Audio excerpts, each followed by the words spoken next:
Hoy quiero hablarles una temática que la titulé, me inspiré, no salió de mí en verdad, pero se llama Aunque mis ojos no te puedan ver. No sé si la han escuchado por ahí. Padre amado, te damos tantas gracias porque tú has sido fiel, porque tú, Señor, nos tienes a cada uno con propósito. Y es cierto que vivimos situaciones difíciles o a veces se nos ven confrontadas también tus propósitos, pero sabemos que los que aman a Dios, todas las cosas le ayudan a bien. Y yo te doy gracias, Señor, yo te alabo, yo te bendigo, porque tú eres bueno, porque tú nos quieres hablar el día de hoy a nuestro corazón. Gracias, Señor, por tu amor, por tu paciencia, por tu cuidado hacia nuestras vidas. Yo te alabo y te bendigo y te pido, Espíritu Santo, que nos hables al corazón. En el nombre de Jesús, amén. Entonces, tal como le había comentado, esta temática la nombré Aunque mis ojos no te puedan ver.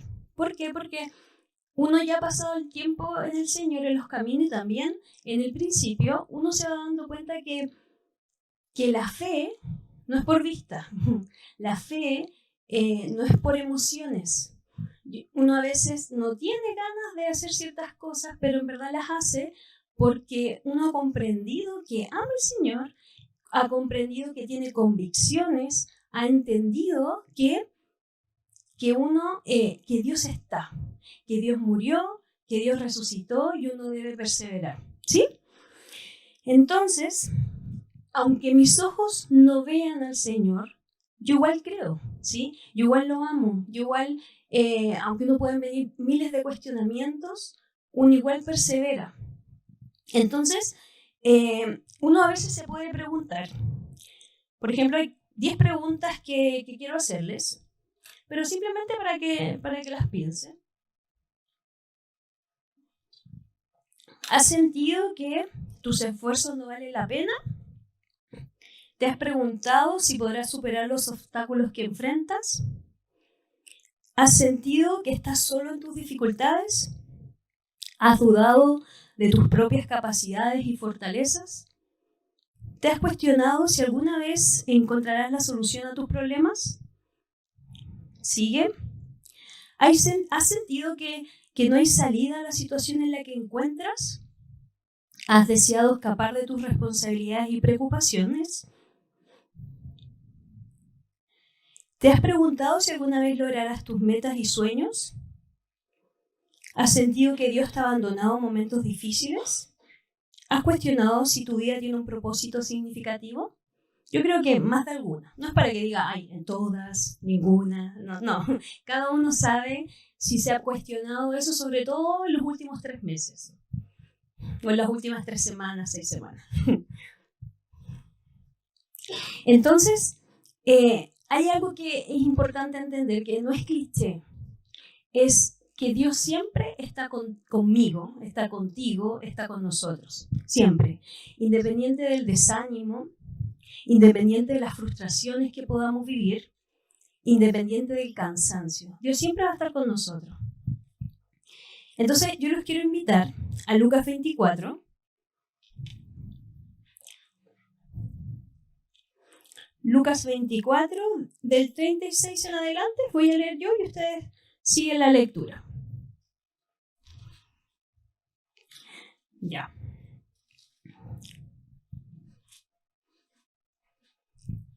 ¿Todos lo tienen?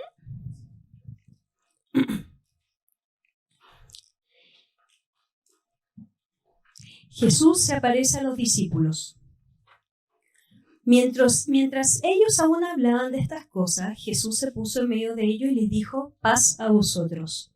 Entonces, espantados y atemorizados, pensaban que veían espíritu. Pero él les dijo, ¿por qué estáis turbados y viene a vuestro corazón estos pensamientos? Mirad mis manos y mis pies, que yo mismo soy, palpad y ved, porque un espíritu no tiene carne ni huesos, ¿cómo veis que yo tengo? Y diciendo esto les mostró las manos y los pies. Y como todavía ellos de gozo no lo creían y estaban maravillados, les dijo, ¿tenéis aquí algo de comer? Y bueno, y entonces le dieron parte de un pez asado y un panal de miel, y él tomó y comió delante de ellos. Esto es después de la resurrección de Jesús, fue después del camino de Emaús, y los discípulos, a pesar de que lo estaban viendo, ¿sí? No creían que era él. Y si podemos ver la siguiente, hay un antes y un después. En esta parte donde yo subrayé, aquí tenían los ojos cerrados. ¿Y cómo se sentían ellos? Estaban espantados y atemorizados. No veían a Jesús. Pero luego, porque incluso Jesús les pregunta, porque Dios todo sabe de nosotros, y dice, ¿por qué estáis turbados y vienen a vuestro corazón estos pensamientos? Pero cuando los ojos de Jesús, los dos ojos, de ellos son abiertos, miren lo que les dice. Y diciendo esto, les mostró las manos y los pies, y como todavía ellos de gozo no lo creían y estaban maravillados. ¿Sí? Entonces, ¿qué les comento con esto? De que ellos, a pesar de que no veían, siendo que estuvieron cara a cara con Jesús, lo tocaron, vieron sus milagros, vieron todo, no lo veían y estaban así, espantados y atemorizados. Pero en el momento que lo empezaron a ver, ahí les tenía mucho gozo. Nosotros ya no tenemos esa experiencia como los discípulos. Nosotros no vemos a Jesús. Pero, ¿cómo está nuestro corazón delante de su presencia? Entonces, yo quiero mostrarles la imagen. No sé si alguien conoce quién es él. Bueno, pueden decir, no sé, Isaac Newton, muchos nombres de que tenga algún peinado así, pero ¿quién sabe qué es? ¿Quién sabe quién es? Nombres, para que... Sí, idea, no importa que nos equivoquemos, igual no creo que la chute, porque yo tampoco lo conocía tan así. ¿Quién? Ya, ¿quién? Diga nombre. Einstein no, porque era más contemporáneo, su peinado, diga nombre. Ya, Washington. Ahora nadie va a querer decir nada. ¿Ya? ¿Ah?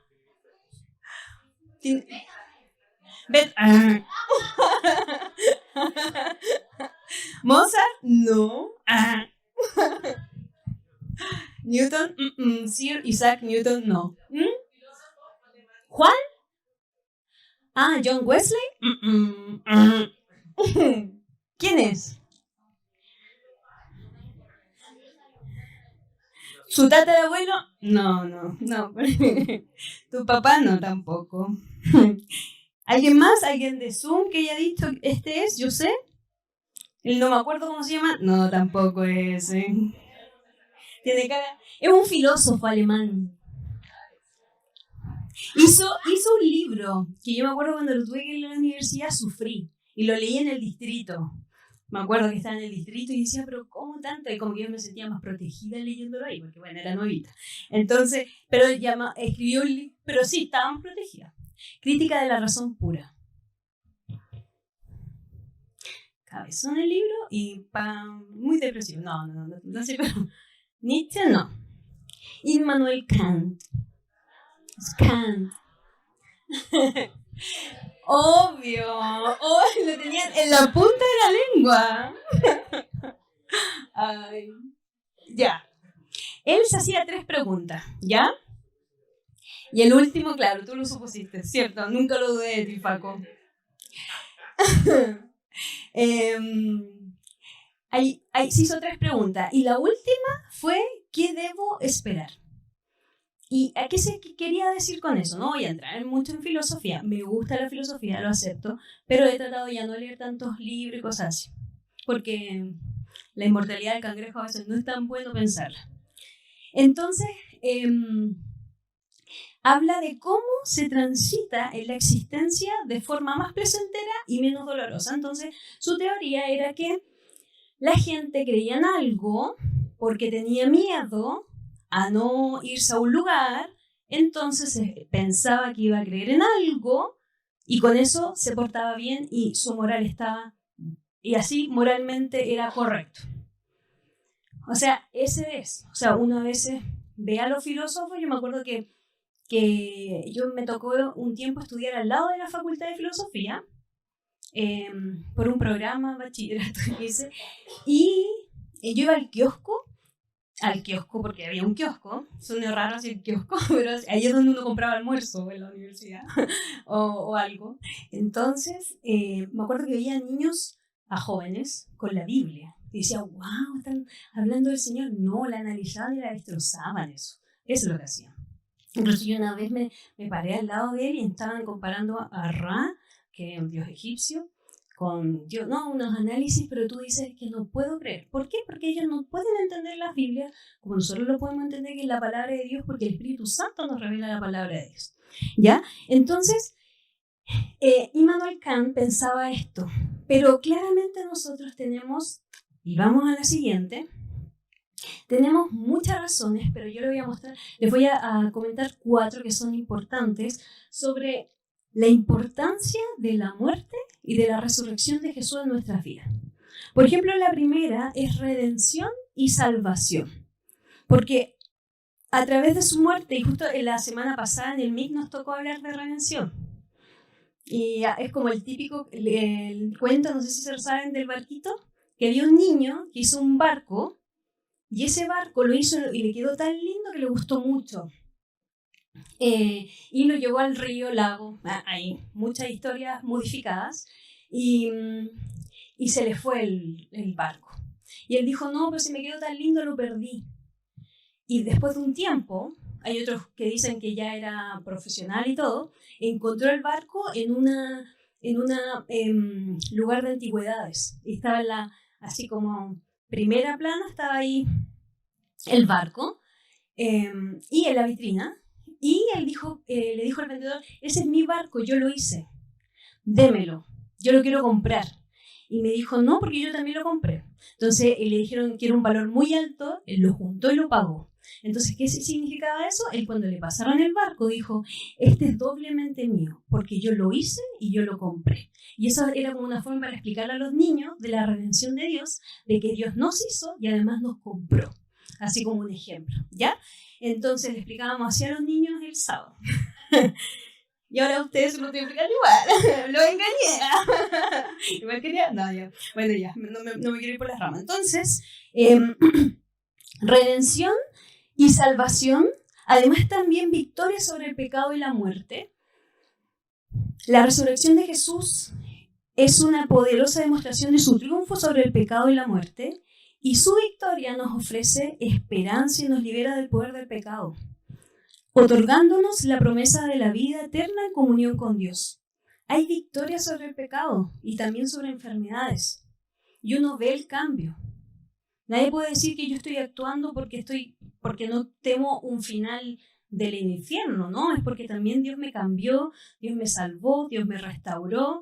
Entonces, sorry, pero Can no estaba muy mal, no conoció al Señor. Restauración de la relación con Dios.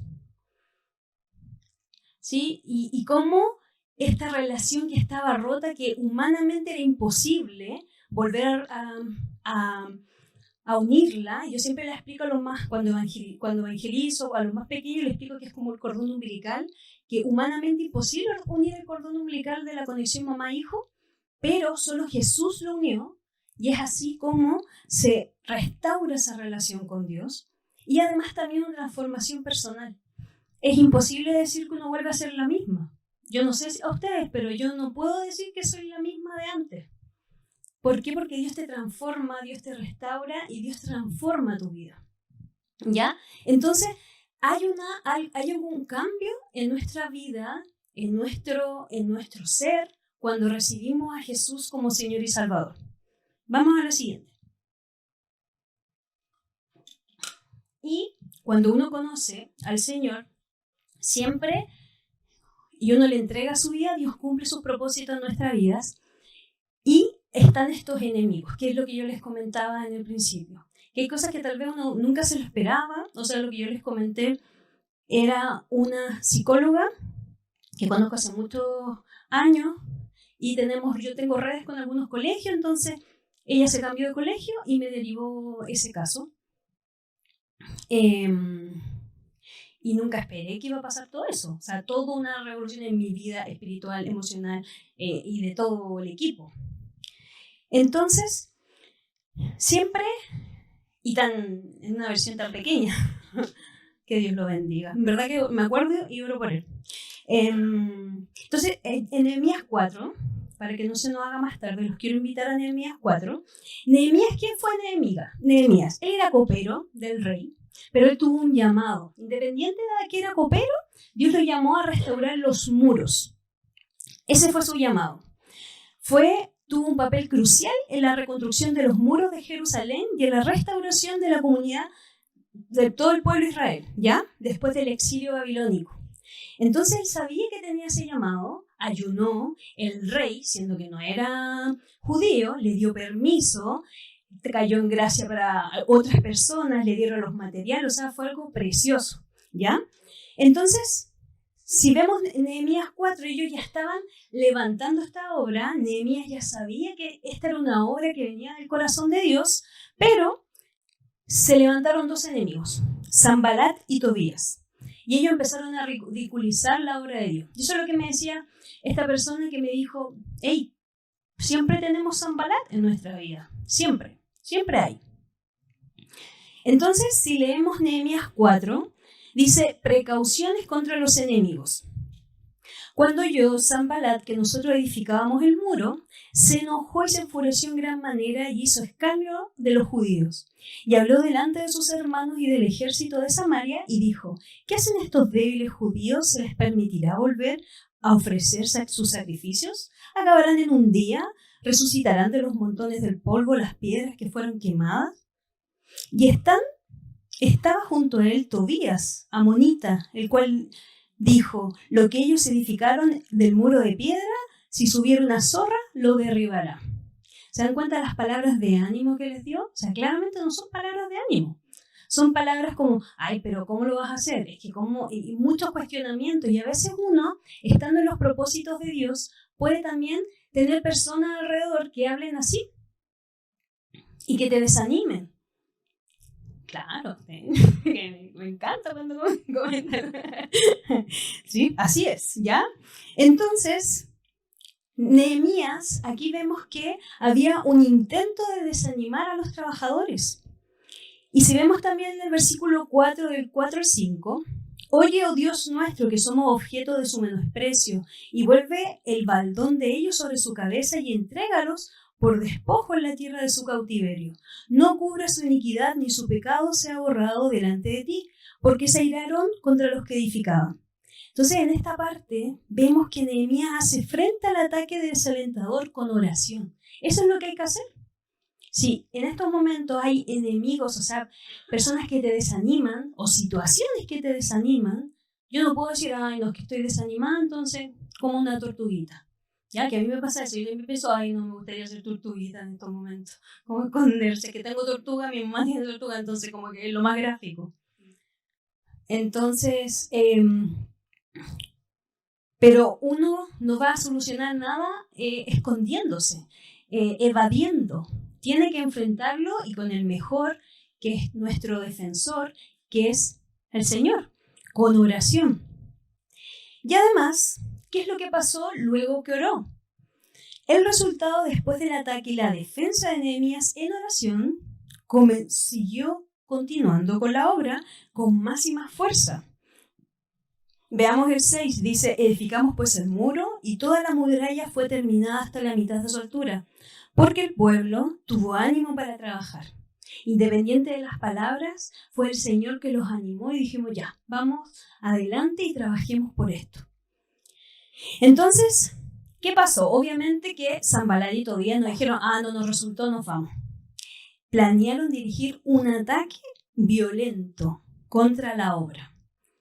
Y si vemos en Nehemías 4, del 7 al 8, dice que aquí hubo una conspiración para atacar la obra. Miren, acompáñenme en la lectura. Dice, pero aconteció que oyendo Sanbalat y Tobías y los árabes, los amonitas y los de Asdod, que los muros de Jerusalén eran reparados porque ya los portillos comenzaban a ser cerrados, se encolerizaron mucho.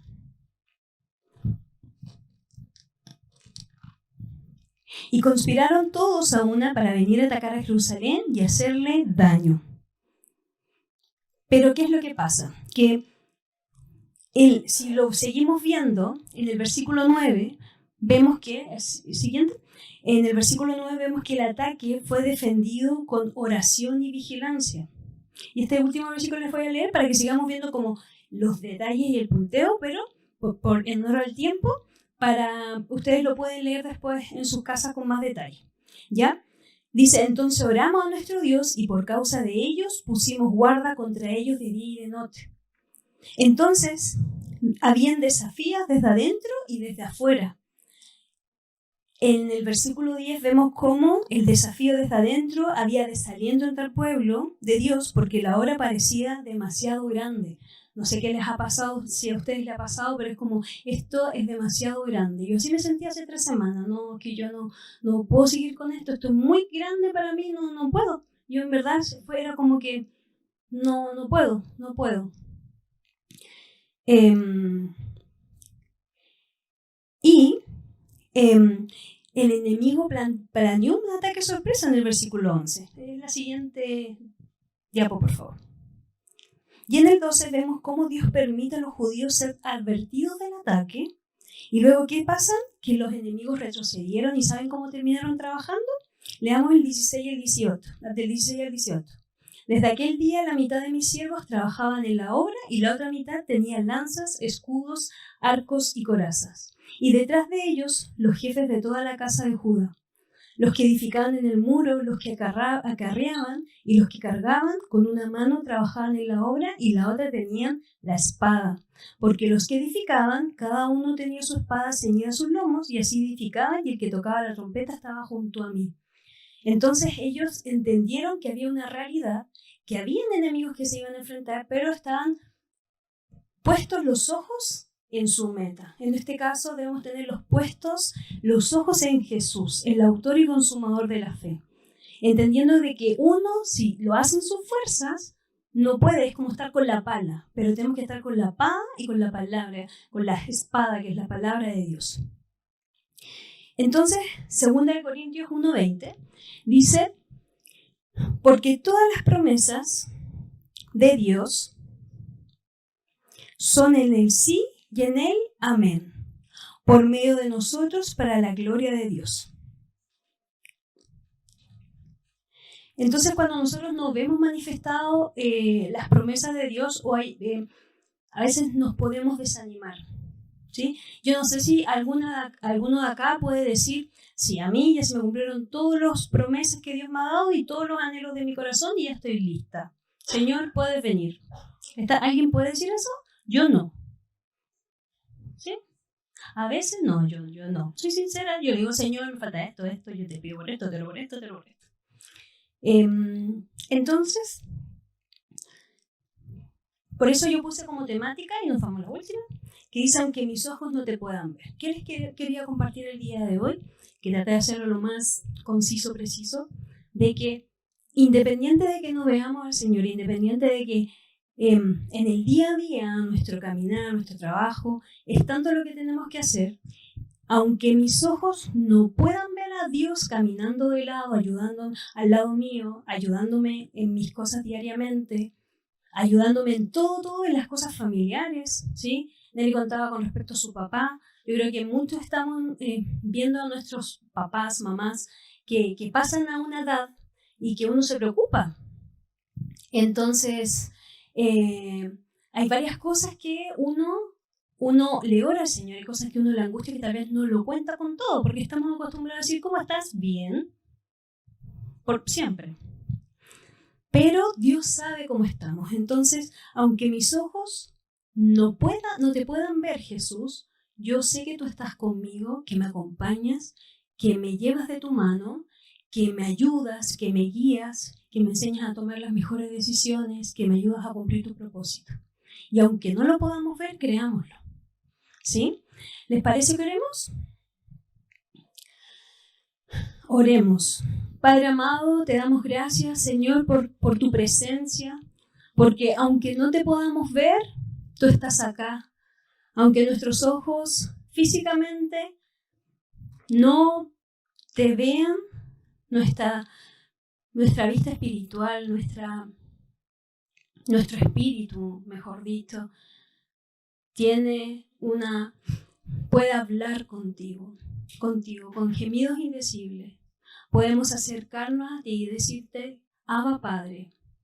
Señor, ayúdanos en todo, cada uno tiene sus cargas, ayúdanos, Señor. Ayúdanos, Padre, si hay decisiones que tenemos que tomar y que nos están alejando de ti, ayúdanos, papá.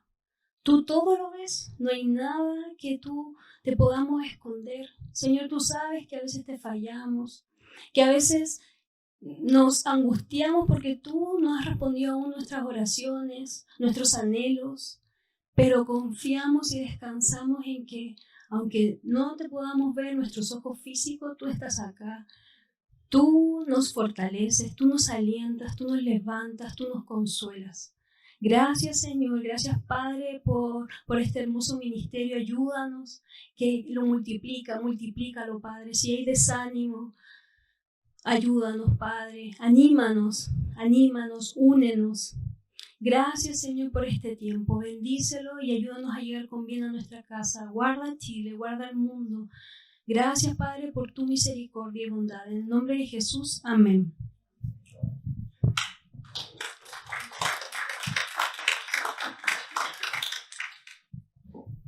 Gracias, Pati, por esto tan lindo que nos has compartido. Que podamos guardarlo en el corazón, ¿verdad? Anuncios. Los viernes, 7 de la mañana, devocionales, para que nos animemos aún con frío. El sábado ENFA presencial, siempre es bueno que podamos venir y compartir todos juntos. ¿Algún IDL? Hasta el momento no se ha anunciado de él. ¿Algún otro anuncio, Nelly o Dani? ¿No?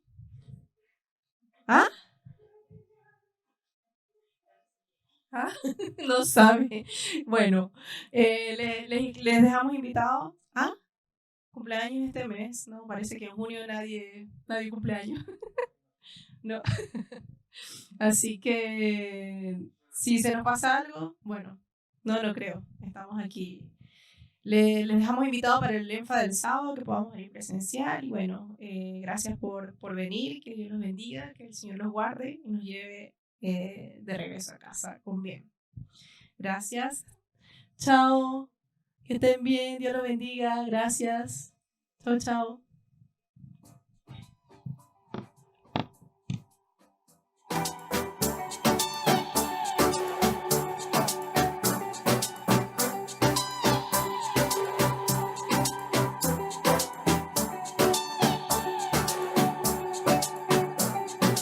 Vengo necesitando